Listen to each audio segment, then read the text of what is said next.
According to supply managers in the 9 MidAmerica states, how is the economy performing?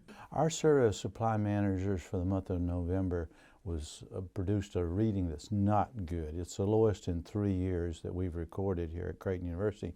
The overall index moved to 48.6. That's below growth neutral, of course, and that's down from last month's 52.6 reading. So it was not a good month, and I'll bring up the chart here showing the U.S. numbers and the Mid-American numbers, both of them trending downward. The U.S. number will come out later on this morning, but you see the Mid-American number there in blue, and it's certainly down significantly from what we had earlier in the year. What were the hiring trends? Hiring trends are also not good. In fact, there we had a reading that was 37.2. That's well below growth neutral from October's 50.0. And it's the lowest reading in almost 4 years there, so not good. We're seeing hiring, now we're talking about manufacturing now. Manufacturing hiring has slowed down significantly in the U.S. and, for that matter, the 9-state region. And when you look at overall growth, job growth now, that's from the Bureau of Labor Statistics, that number, hiring growth for the regions is a little below 1%, and that's about 50%. The growth rate number is about 50% off the U.S. number, which is about 1.5%. So we're not seeing growth in manufacturing. We're seeing that pulling back, and we're seeing the overall economy still adding jobs, though. What impact is inflation having? The inflation number for the month, again, was in a modest range, indicating modest inflationary pressures. It was at 65.7. That's up from 57.0 last month in October. Now, what we asked the supply managers about the tariffs and how much impact that they were having, and about 43% indicated that tariffs had been a primary factor in increasing the prices that they're paying for their inputs of raw materials and supplies. What negative impacts are trade issues having?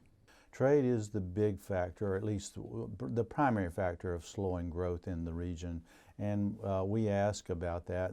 The trade numbers were not good. The export number was 39.1. That's from 44.7 last month, both weak. Now the import number was up. It was 52.0 from 47.3 last month. Now the reason we're seeing that upturn in the import number is a lot of supply managers are trying to get ahead of some of the tariffs. So they're increasing their purchasing in advance of what may be higher tariffs and building up their inventories.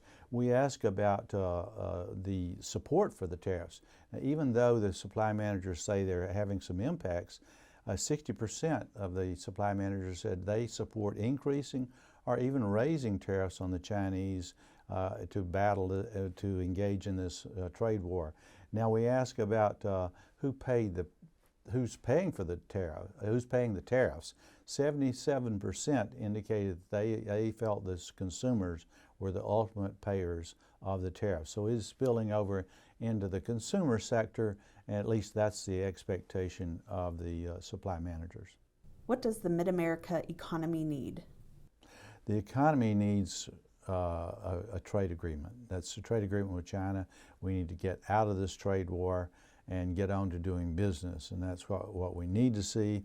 That needs to come about quickly, because on December the 15th we have potential tariffs going in, higher tariffs on the Chinese imported goods from China. That's a real problem.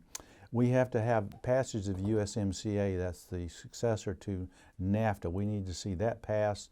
Congress says they can walk and chew gum at the same time, meaning they can do impeachment hearings and also pass a lot of legislation. Well, they are not. They need to pass it, put it on the president's desk. The president needs to sign that. We need to see available workers. I mean, even though our job number was down, some of that decline in the jobs number hiring was because of the lack of availability of skilled workers, qualified workers to fill the positions that some of the manufacturers have out there. So those are the three factors we need to see for the regional economy, and for that matter, the U.S. economy. What are some areas of risk that we need to monitor? The risk that we've got is just the biggest risk is December the 15th is the trade. There's slated to be tariff increases on China that are slated to go into effect on December the 15th. That's a big, big risk. So another thing to keep an eye on, we'll see, would be the jobs report coming out December the 6th. That, of course, is this Friday. The numbers, we'd like to see that number be between 150 and 200,000. If it comes in weaker, like something below 100,000, that's a real problem and an indicator that this economy is really slowing down. Keep an eye on the wages number, which comes out also, the hourly wage number that comes out on December the 6th. Also very important, that's the November hourly wage. We need to see growth 3 to 4%. That number's been moving downward. That's not a good signal. That's a risk factor. Also keep an eye on the gap between the 10-year Treasury and the 2-year Treasury. That gap has been closing, and that's about 16 basis points, or 16/100%.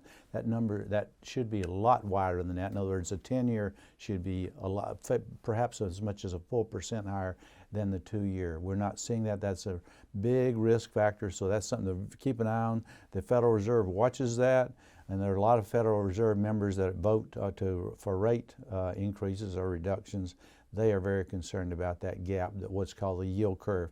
And also just the meeting, hopefully a meeting between President Trump and Premier Xi Jinping of China. That needs to take place, and again, producing a trade agreement with China. So those are the big factors that we need to keep an eye on looking forward for the next couple of months for the Mid-American economy and, for that matter, the U.S. economy.